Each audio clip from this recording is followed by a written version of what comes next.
Kemudian Allah Subhanahu wa Ta'ala keluarkan dari tulang rusuknya yang sebelah kiri. Dari tulang rusuk itu diciptakanlah Hawa sama seperti bentuk Adam. Kisah penggugah jiwa. Nabi Adam dan Siti Hawa tidak pernah melakukan hubungan intim selama di surga. Begitu bunyi sebuah hadis yang dikutip Ibnu Katsir menerangkan. Hanya saja sejarawan Mesir Muhammad bin Iyas mengungkap hal yang berbeda. Menurut dia, Adam menggauli Hawa di tempat khusus yang ada di surga Firdaus. Ibnu Katsir dalam bukunya berjudul Al-Bidayah wa An-Nihayah menjelaskan bahwa selama berada di surga, Adam sama sekali belum pernah menggauli Hawa. Hal ini bisa disimpulkan dari riwayat yang dituturkan oleh Anas bahwa Rasulullah bersabda, Adam dan Hawa turun dari surga ke bumi dalam keadaan telanjang dan keduanya hanya mengenakan beberapa helai daun dari surga untuk menutup auratnya. Kemudian Adam merasa panas hingga ia duduk menangis sembari berkata kepada istrinya, "Wahai Hawa, sungguh hawa panas ini telah membuatku sakit." Maka datanglah Jibril kepada Adam dengan membawa kapas dan memerintahkan kepada Hawa untuk memintalnya setelah mengajarkan cara memintal padanya. Setelah itu Jibril memerintahkan kepada Adam untuk menenun dan mengajarkan padanya cara menenun. Ia juga menambahkan, Adam belum pernah menggauli istrinya selama di surga hingga keduanya turun dari surga dikarenakan kesalahan mereka memakan buah pohon khuldi. Disebutkan juga dan keduanya tidur sendiri-sendiri, salah seorang dari keduanya tidur di satu sisi sedang yang lainnya tidur di sisi yang lain hingga Jibril mendatangi Adam dan memerintahkannya untuk mendatangi istrinya, dan Jibril juga mengajarkan kepadanya bagaimana mendatangi istrinya. Setelah Adam mendatangi istrinya, Jibril menjumpainya lagi dan bertanya kepadanya, "Bagaimana dengan istrimu?" Adam menjawab, "Ia orang baik." Sedangkan Syaikh Muhammad bin Ahmad bin Iyas dalam karyanya yang diterjemahkan oleh Abdul Halim berjudul Kisah Penciptaan dan Tokoh-Tokoh Sepanjang Zaman menuturkan tatkala Adam dan Hawa diantar malaikat sampai ke surga Firdaus, mereka berdua melihat ranjang dari permata yang mempunyai 700 kaki dari yakut merah dan di atasnya ada kasur dari sutra hijau. Malaikat berkata, "Wahai Adam, tinggallah di sini bersama Hawa." Maka keduanya turun dan duduk di atas ranjang tersebut. Lalu mereka berdua disuguhi 2 petikan anggur. Satu petikannya panjangnya sama dengan menempuh perjalanan sehari semalam. Mereka berdua makan, minum, dan bermain-main di taman surga. Apabila Adam ingin bersenggama dengan Hawa, maka dia masuk ke dalam kubah yang terbuat dari permata dan zabarjud. Mereka berdua ditutupi oleh satir yang terbuat dari sutra. Dan apabila Hawa berjalan-jalan di dalam istana, maka di belakangnya diiringi oleh bidadari yang tidak terhitung jumlahnya.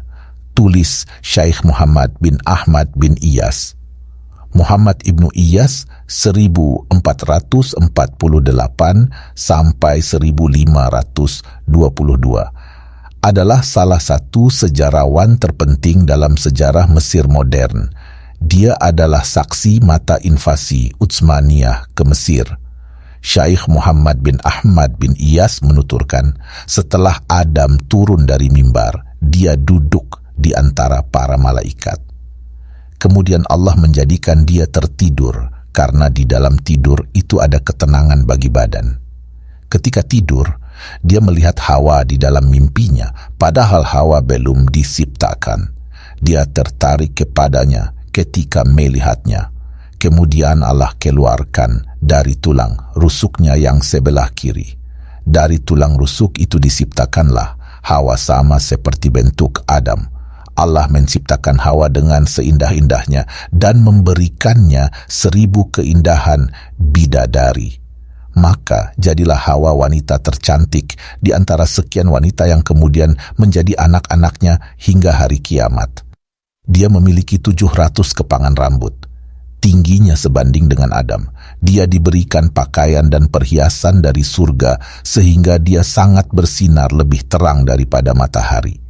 Karena mimpi itu, Adam terbangun dari tidurnya dan ternyata dia mendapatkan Hawa telah berada di sampingnya dan membuatnya takjub. Adam terasuki syahwat kepadanya. Maka dikatakan kepada Adam, janganlah engkau lakukan mengumpulinya sampai engkau membayar mas kawinnya. Adam bertanya, mas kawinnya apa?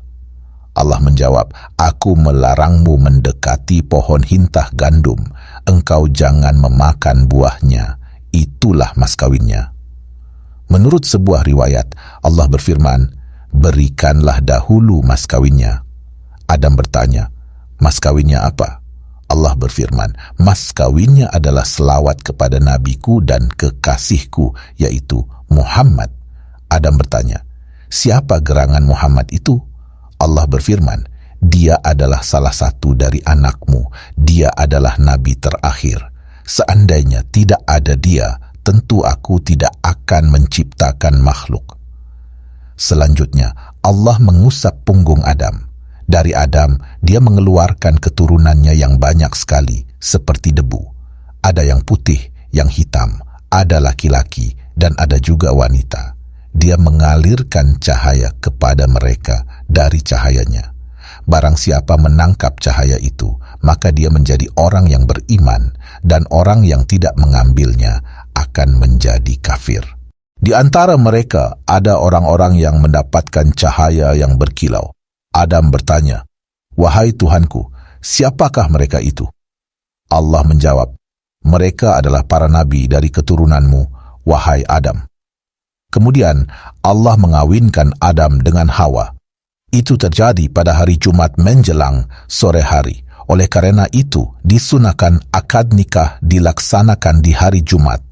Menurut sebuah riwayat, Adam itu lebih menawan daripada Hawa, tetapi Hawa lebih lembut.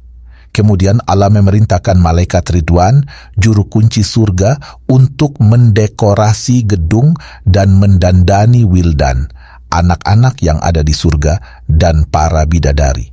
Adam diberi kuda yang diciptakan dari minyak kesturi yang sangat harum baunya, yang diberi nama Maimun, yang larinya cepat bagaikan kilat yang menyambar. Ketika kuda itu sudah ada di hadapan Adam, maka Adam menungganginya. Hawa diberi unta dari surga yang di atasnya ada haudah dari permata. Hawa naik ke haudah yang ada di atas unta itu. Selanjutnya, Jibril As memegang kendali kuda. Mikail berjalan di sebelah kanannya dan Israfil di sebelah kirinya. Mereka membawanya jalan-jalan ke semua pelosok langit. Setiap kali melewati malaikat, Adam memberikan salam kepada mereka. Para malaikat berkata, betapa mulianya makhluk Allah ini. Hawa ikut bersamanya, tetapi dia menunggangi unta. Para malaikat membawa mereka berkeliling sampai akhirnya mereka datang ke pintu surga. Mereka berhenti sejenak di depan pintu surga. Allah mewahyukan kepada Adam, inilah surgaku dan rumah kemuliaanku. Masuklah kalian berdua ke dalamnya, dan makanlah kalian berdua makanan-makanannya yang banyak lagi baik di mana saja yang kalian berdua sukai. Dan janganlah kalian berdua dekati pohon ini, yang menyebabkan kalian berdua termasuk orang-orang zalim. Quran Surah Al-Baqarah ayat 35. Itulah kisah yang dapat kita sampaikan. Semoga kisah ini bermanfaat dan bisa menjadi pembelajaran bagi kita semuanya. Terima kasih sudah menonton video ini sampai akhir dan jangan lupa saksikan video-video yang lainnya